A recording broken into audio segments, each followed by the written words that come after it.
Pole dancer, has anyone ever told you to listen to your body and you've been like, I don't know what the hell that means. How am I supposed to do that? Does everyone know how to do that? Was I supposed to be born knowing how to do that? What? The good news is there's actually been a lot of research on listening to your body in general. So both the sense of understanding from your body and also how to learn to get better at that. And that's what we're going to talk about today. So we're going to talk about what information you're supposed to be getting, the sort of the perceptual background there. We're going to talk about learning to perceive better, which is a specific type of learning, and also some specific pointers and tips to help you learn how to listen to your body better, which is a very, very useful and necessary skill for us as pole dancers, and also just general for like living your life in the world. It's very helpful. Before we get into it too deeply, though, I do want to, you know what I'm going to do? I'm going to thank my members. Y'all are the best. And those are my Science of Slink members who are in, my ride or dies. They're there for all the classes. I really want the whole package. And also my Essentials of Slink members. It's a more lightweight membership. It's just an hour of class a week. A little bit less of a time commitment, a little bit less of a financial commitment, but still showing up for themselves regularly. Y'all are doing it, and I appreciate you. And I hope you're having a nice day. I hope everybody's having a nice day, but yeah, a little extra sprinkles on it for my members because they help make the podcast possible, which I really, really appreciate. So let's nerd out. So when an instructor says, listen to your body, the specific thing that they're often trying to get you to notice is the sense of your body in space and also the information that you're getting from inside your body. So those two senses, the five senses, a lie. There's way more senses than that. You have a lot of senses. And one of them is interoception. So this is information that comes from the inside of your body. It tells you things like you need to breathe in, you got tummy issues, you're hungry, you're thirsty, you're tired. That's all part of your sense of interoception, and those are signals that come from within your body itself. And then you also have proprioception, and this is the main thing that we're going to be talking about today. And proprioception is your sense of your body's position in space and also relationship to itself. A sort of a task that you need proprioception to do, sort of one of the classic tests is, can you touch your finger to your nose? And if you can do that, it's because you understand where your nose is, you understand where your finger is, and you can correctly use that information to move your finger to your nose.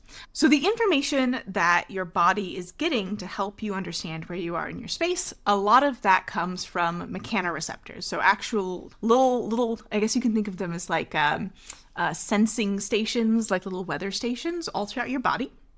You have them in your skin, right? So if I flex my wrist, that actually stretches the skin here on the inside of my wrist, and my body gives me feedback, and that can help me figure out the angle of the joint here. You also have mechanoreceptors in your muscles themselves, sort of embedded in the muscle fibers.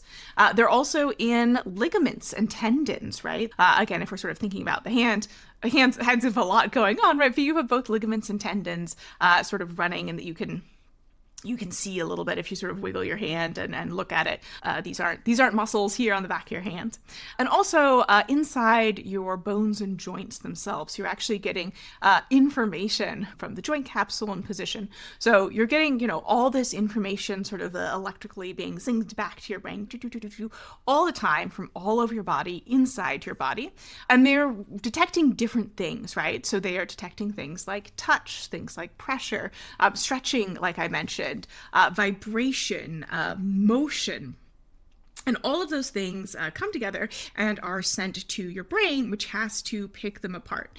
And when we say listening to your body, what we mean is correctly gathering information from all of those signals and interpreting it in your brain. And that is a learned process. You are not actually born knowing how to do that.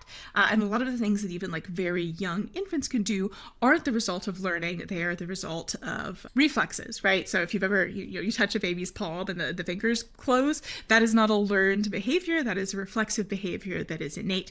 And actually disappears, right? Because I can touch my palm and not close my fingers because I'm an adult and I've lost that reflex. You're also getting information from your inner ear and your vestibular system. And I have a whole episode where I go into a lot more detail on the mechanisms of the inner ear and the cochlea and balance and all that good stuff. So I'm not going to get into it too detailed here, but that also is giving you information about your sense of your body in space. And also, you're getting information from your visual system. Now, as your proprioception improves, you should need less information visually, right? It's sort of like, it's a bonus, it can help, but ideally you should get to the point where you don't need to rely on that. In a dance context, a lot of times dance studios will have mirrors, but if you are interested in performing dance, often you will be in a space without mirrors, so you're going to have to learn how to rely on the other sources of information and not just visual input. And a good way to sort of test how your proprioception is without visual input is if you close your eyes and you take your fingers and you try to touch your fingertips to each other in front of you. Oh, I actually did that really well. Without looking at what you're doing. That is something that requires a fine degree of information and correction. And if you can't do it without the visual input, that's a good indication that you probably benefit from doing some perceptual learning for your proprioceptive systems. Couple things to just be aware of. There's both a degree of individual variation, right? Have you learned how to do this or not? But it's also something that's really affected by neurodivergence. So we know that folks with autism do have sensory processing differences. But that does not mean that you cannot learn how to move and you cannot learn to incorporate this proprioceptive information. So this is from CAP 2025, and I'm reading here. Autistic people generally can learn new movements similarly, as well as non-autistic people, but through different, less intuitive mechanisms that require more focused attention. So this might mean that if you are autistic, you may have to actively work to learn the skill of proprioception, and you can probably do it to the same degree as holistic people, but it might take more focused, dedicated attention. And we're going to talk later on in the episode about some techniques that you can use for this. Another thing that's going to affect your proprioception is, you guessed it, hypermobility, right? Because we've got sensors in the joints, right? In the cartilage, in the tendons and ligaments. If your cartilage is different, those receptors are also going to be different. And it's just going to change the information that you're getting. And you're going to have a different experience in your body as someone who has the other type of collagen. All right, so this brings me to perceptual learning. Perceptual learning is one of those things that I, like, when I first learned about it, I was like, wow, mind blown. And one of my particular interests. We are not born being able to interpret the information that comes to us from outside in the world through our senses. That is a learned skill, and it's something you can continue to learn throughout your lifetime. So if you are familiar with the visual Clift experiment, this is probably one of the best known experiments in the field. This is by Gibson Walk 1960. And basically they had a table that ended halfway through, and there was glass over it when they continued. And what they did was they put babies on the wood part of the table, and then they had the mom go to the other side of the table and be like, come here, baby. There's a glass here. You are safe. And younger infants were perfectly willing to climb onto the glass over what looked like a cliff. But older infants who had begun to be able to interpret the visual perception were like, absolutely not. That's a 3-foot drop. I'm an infant. I'm not doing that. Right? So as they began to develop and mature, they were able to take this perceptual information, the visual feedback, and be like, that is a drop. I know what a drop looks like. I'm not going over that. But the very young infants hadn't yet done that degree of learning, and so just went ahead and did the thing. They also did sort of questionably ethical experiment with kittens, where they raised some kittens with access to light and some kittens in like a dark box. And the kittens in the dark box didn't do this visual perceptual learning the way that the kittens in the light did, because they just didn't have that stimulus and input. And later, don't worry, the cats were exposed to light again and they grew up normal and it was fine, happy ending. A little bit hard to get through the IRB these days, but it was the 60s. So the upshoot of this is that you have to learn how to take in this information that your body is giving you and process it in a way that can direct your behavior. And it is a very important part of motor learning. It's a very important part of learning to do new skills that often goes unspecified or undiscussed, particularly for allistic people for whom this happens sort of instinctually by trying things, repeating things, and may require a little bit more focused, concentrated effort from autistic folks or folks with other neurodivergences. You can get better at it. And there's a couple, again, sort of classic examples from the literature. Really skilled sommeliers can taste the difference between a glass of wine from the first half of the bottle and the second half of the bottle.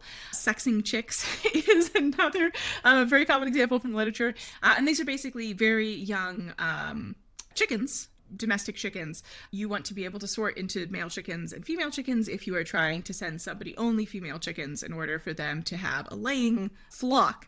So being able to detect the difference between those, very difficult to perceive, but you can learn to do it. And you can learn to perceive, again, very subtle, fine distinctions over time. And the adaptation can actually happen pretty quickly, even just in cases of a couple hours of exposure. GODDE 2000 was doing a 2-point discrimination test, and that's basically where you have two toothpicks or pencils or something, and you'll touch somebody with them simultaneously, and you will either use one or two, and they're quite close together. And if you never had anyone do this to you, it is pretty challenging to be able to distinguish how many points you've been touched if you haven't trained on this task before. And they found that in just a couple hours, not only were people able to improve on this task, but they could actually see in the brain, they were able to distinguish these sensations to a greater extent. So cool visioning study. I mean, if you're interested in visioning studies, you can go read it. But the point here is the adaptation can happen really quickly. It also goes away very quickly.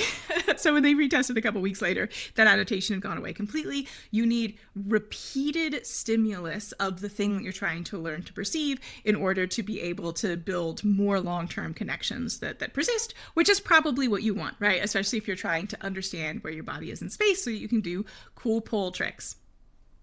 With that said, we know that we can improve proprioception through this process of perceptual learning. What does that look like?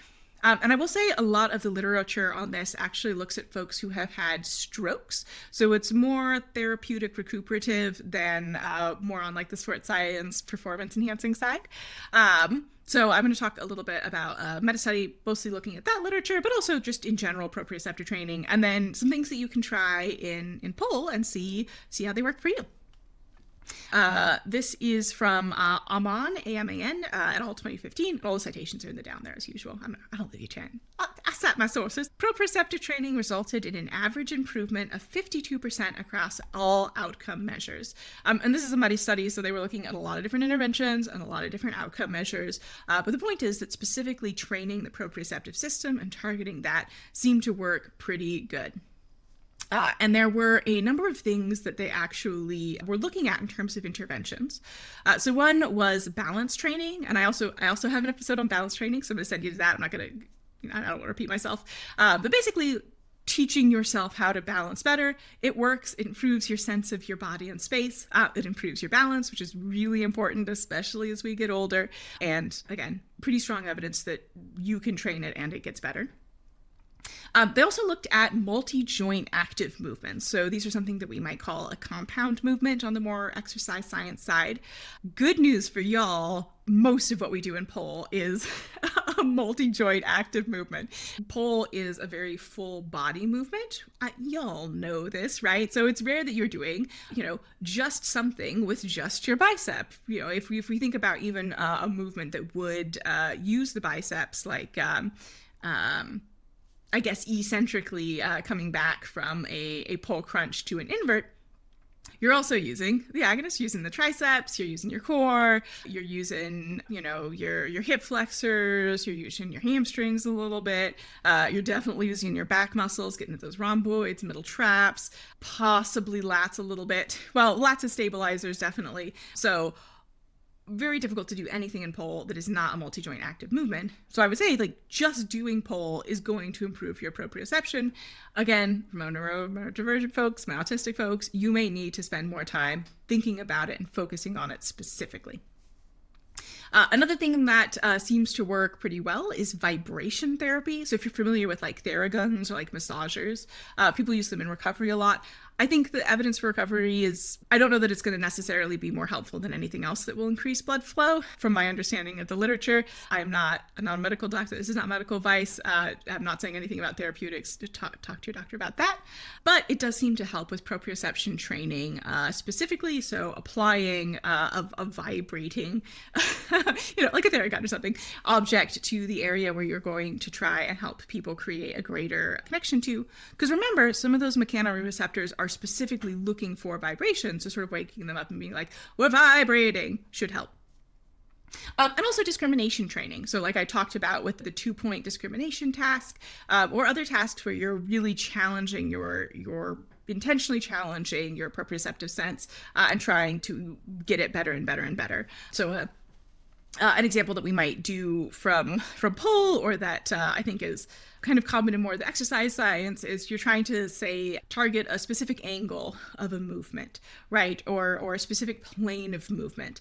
For example, in a lunge, if you have your feet staggered and you're trying to come down, generally you don't want your torso to really lean to one side or the other. You want to be moving in a single plane of movement and being able to be like, okay, yes, I'm keeping myself, parallel to the walls as opposed to going off one direction or the other. Being able to discriminate between those is that sort of training. Or handstands, really great example. So much of handstands is finding a specific shape upside down. And of course, upside down, you're challenging your vestibular system, right? You're really changing the input from that system. Part of the reason why suddenly things, when you are upside down, it might start to make a little bit less sense to your brain, because you're dealing with a bunch of new perceptual input from the vestibular system, in addition to big inputs from the skin, especially depending on what you're doing. In addition to, I'm trying to do motor learning, I'm trying to figure out this thing that's new to me. Some options. Some other things that this might translate a little bit to more easily in pole class. One thing that I like to do is introduce, haptics, vibrations type of haptics, but just touch pressure. And particularly if we're working in my flexibility class, those of y'all who've taken class with me will know I do this. I will, during the warm-up, offer you the option to specifically palpate the muscle that we're going to be working with, right? So you have that pressure and you're beginning to bring that mind-body connection. You're starting to build that proprioception.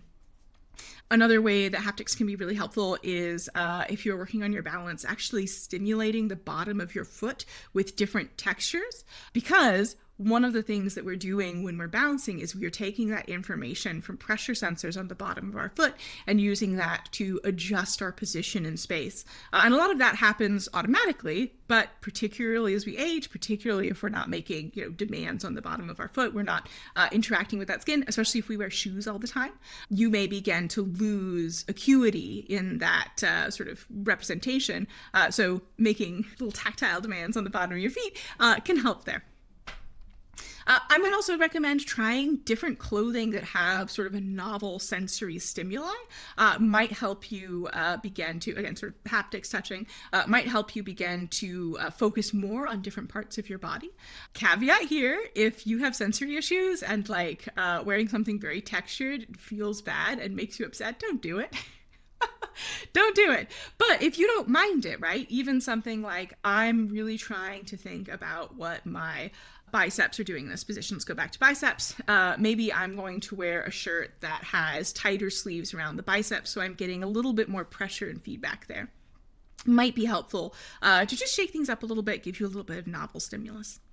And also, generally, if we're trying to increase our perceptual learning and proprioception, removing the vision component. So if you usually train with a mirror, try covering the mirror. If you usually, filming yourself and watching yourself as you film yourself, use the back camera so that you can't see yourself and you don't get that visual feedback. So you're having to rely more on your proprioceptive feedback to understand your positioning in space. All right, that was a big whole long thing. Just to remind you, when we say listen to your body, what we mean is tune into your sense of proprioception, your understanding of your body's position in space, tune into your interoception, your sense of things from inside your body.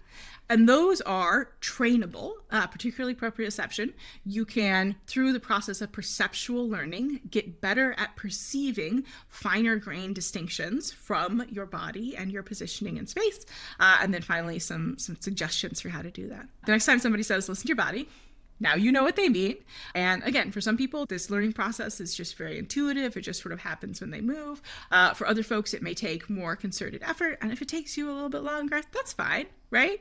We're learning, we're giving our brain new stimulus, we're trying new things, we're exploring what it is to have a body. And isn't that part of the point of whole, right? Exploration and fun and trying stuff out and learning new things and challenging ourselves. So if this is something that has frustrated you in the past, totally understand. And hopefully if you run into it again in the future, you will end up being a little bit less frustrated. So that's what I've got for you today. I hope this has been illuminating. You've learned some things.